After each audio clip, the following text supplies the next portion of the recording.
um mapa no Japão. Hoje pus o mapa do Japão na parede porque há coisas que têm que se mostrar. Primeiro, este é um mapa do Japão que vem do Japão. Os mapas do Japão são um bocado diferentes quando estão no Ocidente.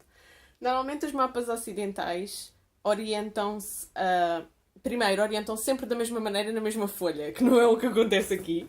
Vocês podem ver, esta secção está orientada desta maneira. Não está exatamente ortogonalmente norte-sul na folha. Está de uma maneira que é mais natural para os japoneses verem o mapa do próprio Japão e conceberem a forma do seu país. E depois esta secção aqui, de Okinawa, ainda está com uma orientação diferente. A orientação aqui não é a mesma orientação daqui, desta secção maior, que inclui Hokkaido, Honshu, Shikoku e Kyushu. Portanto, a maneira como fazem os mapas no Japão é um bocado diferente, mas é importante porque explica-nos que os japoneses concebem mentalmente o seu país desta maneira e orientam-no muito mais nesta versão oeste, ou ocidente e oriente, e é um bocado assim que mentalmente concebem o mapa do país. Também é muito sintomático que tenham posto Hokkaido aqui para aproveitar o espaço da folha, mas também que o tenham separado de tudo o resto. De facto, Hokkaido só entrou no mapa oficial do Japão muito mais tarde, através de um processo de colonização interno que não vou começar aqui, senão nunca mais me calo. O pôr a mapa da parede hoje aqui servia essencialmente... Isto ele foi posto para dar uma aula e depois ficou aqui e agora estou a falar convosco. Serviu essencialmente para eu vos poder mostrar o quão reduzido é o segmento do Japão que vocês conhecem ou que vocês sabem que existe quando vocês escolhem um daqueles tours ou programas que correspondem a 95% do que existe aí de oferta. Porque isto vem de uma pergunta muito concreta. Alguém me perguntou: mas como é que é possível conhecer o Japão em 15 dias ou 3 semanas sem passar por aqueles sítios todos que estão sempre nos tours?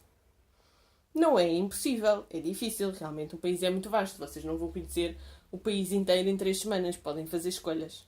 Mas agora vou-vos mostrar porque é que a oferta que eu acho que é maioritária e que eu tento diversificar através dos meus programas e dos meus conteúdos, mas também tento falar com vocês para vocês terem cabeça para escolher, informação para tomar as vossas decisões, porque toda a gente tem neurónios, não é? Vocês, a partir da informação, pensam, criticam e tomam a vossa decisão livremente. Não podem tomar uma decisão livremente se não têm informação. Então a informação essencial é esta. Aqui, Tóquio. 2 aeroportos. Narita e Haneda. Narita a norte da cidade, Haneda a sul da cidade. Haneda ligeiramente mais perto do centro do que Narita. Nenhum deles em centro de Tóquio, não é? Mas pronto. Mas são os aeroportos internacionais que servem a cidade. Osaka. Osaka também é servida por um aeroporto internacional, que é o aeroporto internacional de Kansai, que também não é em Osaka, é norte de Osaka. Aqui, Kyoto. Muito perto de Osaka. Kyoto normalmente serve-se do mesmo aeroporto que Osaka, é o aeroporto internacional de Kansai. Depois aqui, um bocadinho ao lado, tem o castelo de Himeji, muito importante, património da humanidade, e o sítio de Hiroshima, que muitas vezes as pessoas visitam e passam lá uma noite e voltam aqui, ou então vão e voltam no mesmo dia, mas é muito puxado. Normalmente em Hiroshima passa-se uma noite, embora no Himeji se possa sair e voltar no mesmo dia à vontade. Normalmente os sítios que estão nos pacotes turísticos são Tóquio, eventualmente aqui o Monte Fuji, ver alguma coisa aqui no Monte Fuji ou ficar numa cidade perto do Monte Fuji. E depois Kyoto, Nara, Osaka, Himeji e Hiroshima. E, no meu caso, quase 100% dos pedidos que me vêm de agências de viagens em todo o mundo, ou de sites, ou de blogs, ou de privados, é o que eles querem fazer. É isto. Porque foi isto que a indústria do turismo voltada para os visitantes estrangeiros desenvolveu como o pacote Japão. Mas o pacote Japão é saltar daqui para esta zona, eventualmente com uma paragem no Fuji, e depois a partir desta zona fazer pequenas excursões a 1 ou 2 pontos daqui. Nos últimos anos o Monte Koya, a partir de Osaka, também ficou muito famoso. Portanto, vêm aqui um bocadinho mais para esta zona e fazem uma excursão ou uma extensão ao Monte Koya, na península do Wakayama. Depois de irem, por exemplo, à cidade de Nara, que não é aqui. A cidade de Nara é aqui. O nome da prefeitura está aqui, mas a cidade é esta.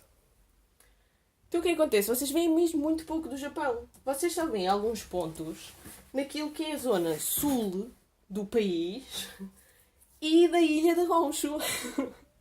E em particular em alguns destes sítios contam-se versões da história do Japão que são versões da história do Japão. Estão a ver? Não é a história do Japão. A história do Japão é muito diversa. E ela vai ser contada de uma maneira diferente se ela for contada aqui, se ela for contada aqui, se ela for contada aqui, se ela...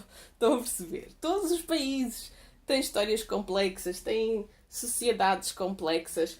Aquilo que vos é dado a ver não é só a paisagem e não são só os monumentos. É o país, é a cultura, é a comida, é a maneira como eles percebem a sua própria identidade e a história da nação e o papel de determinado local na história da nação.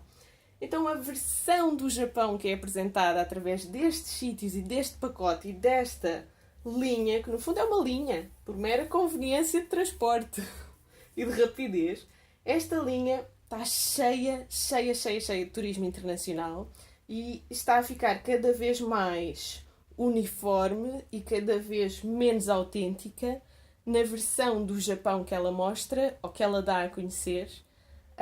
E eu acho que em particular nos últimos anos, até porque estatisticamente vocês podem comprovar isto, 2018 foi o ano recorde dos visitantes estrangeiros no Japão e foi um ano recorde com uma margem de 20% do ano anterior.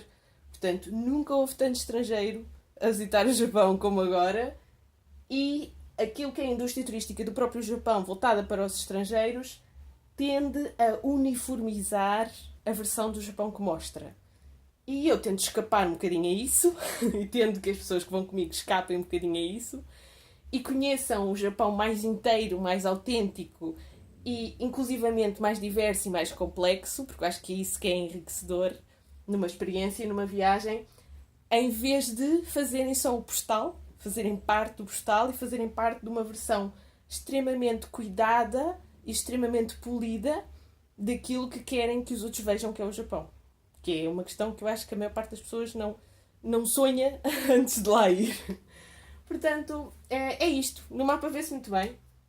Quando vem isto, este ponto, 3 ou 4 pontinhos aqui, eventualmente mais 1 ou 2. É só isso. Fica tudo o resto fora. E não tem que ser assim. Mesmo em 2 semanas, não tem que ser assim. Mesmo em 2 semanas vocês podem ver mais do Japão e aprender mais do Japão. E é isso que eu procuro dar informação nos meus vídeos. Eu acho que o mapa vai ficar aqui porque isto é muito útil para explicar muita coisa. Até ao próximo vídeo. Beijinhos, eu sou a Inês Matos e estou a tentar mostrar o Japão aos portugueses.